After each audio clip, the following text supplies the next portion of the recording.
As we start to take a look at the second set of 727 exam objectives, we're looking at this one here, inserting data in cells and ranges. So what it's essentially asking is, can you put information into your spreadsheet, whether it be by just simply typing information into a cell, or by using autofill, or by using cut, copy, and paste operations. Pay special attention to the ability to paste data using the special paste options. So let's start things out with the spreadsheet that we're using for this course, which is attached to this lesson. So if you need to pause and go ahead and grab that spreadsheet, do that now. Once you're done, go ahead and open up that Excel for Busy People sandbox. And on this first sheet in the workbook, we're going to enter some data into this cell right here. So it's cell D18. So if we want to replicate what's along this top row of headings, all I have to do is start typing. So MP is going to go in this first cell, and then to commit the data into the cell, I can hit return, I can use the arrow keys, I can hit the tab key. So if I hit return, it takes me down a cell. If I hit tab, it takes me to the right. If I hit the arrow keys, it'll move me up, down, or left and right, depending on which arrow key that I hit. Pretty straightforward stuff. So if you go to the next column heading here, you can type in a W, hit tab, type in a D, hit tab, and so on. Now, another keyboard shortcut that you should commit to memory is Shift Tab. That'll help you move to the left in your spreadsheet rather than to the right when you hit the tab key.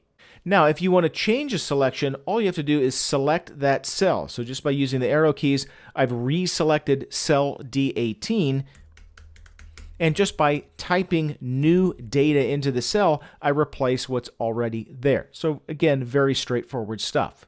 Now, if I want to edit something that's already in a cell rather than replacing all of the information, because sometimes some of your cells can contain a lot of text and you don't necessarily want to retype all of that text, all you have to do is select the cell and then go up to the formula bar and then set the cursor in the formula bar and then make your edit. So for example, say I've caught a typo in the word Portland here in Portland Timbers, I can change that very easy by backspace or delete key and then just use the formula bar like you would a word processor.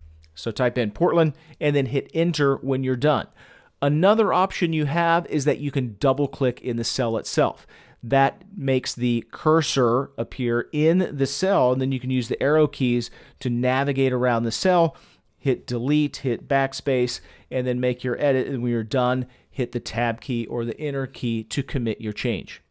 Now, let's go over to cell D20, and let's start to enter in a number here. So matches played for Sporting Kansas City is going to be the same as every other team.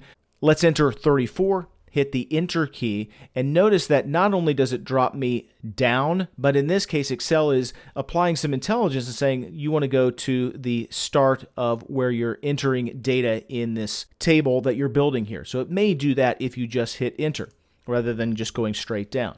But what I also want to point out here is that if you enter a number, by default, Excel is going to right align the numeric value.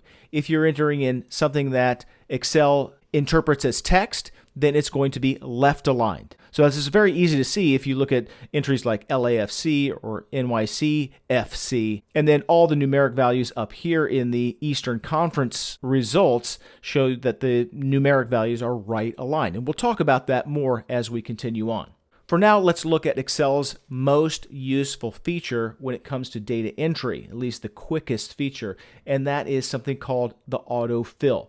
So this works on a number of different levels. We'll just introduce the topic right here. So go to an empty spot of your spreadsheet. You can use cell L18 is fine. If you want to use L17, that one's fine too.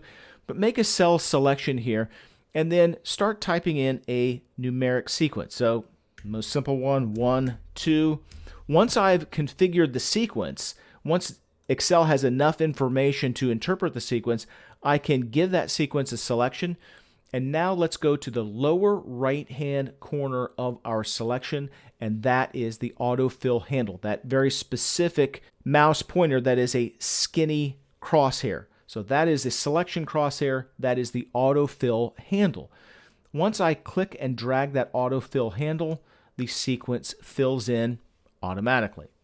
And again, this can be used in a number of different ways. So with this still selected, I'm just going to hit the delete key on the keyboard. That deletes everything in the selection here. I'll go back and reselect, and let's do this again. Let's type in 10 this time. Now let's see, like, well, will it go to 20?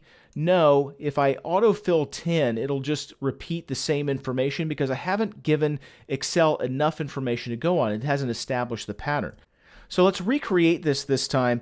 Let's do 10, hit enter 20, and that should be enough to establish the pattern. So I'll select both of those cells, click and drag the autofill handle, and Excel autofills in 30, 40, 50, and 60. Now, before we go, I want to point out that this works with other types of patterns as well. In fact, Excel is so good at working with things like times and dates that if you type in January, select January, and then drag the autofill handle either to the right or to the left, Excel will autofill that data as well. It'll autofill the months of the year. And as I mentioned, you can drag this to the right or to the left. So your starting place is January here. You can backfill it with December and November from the previous year.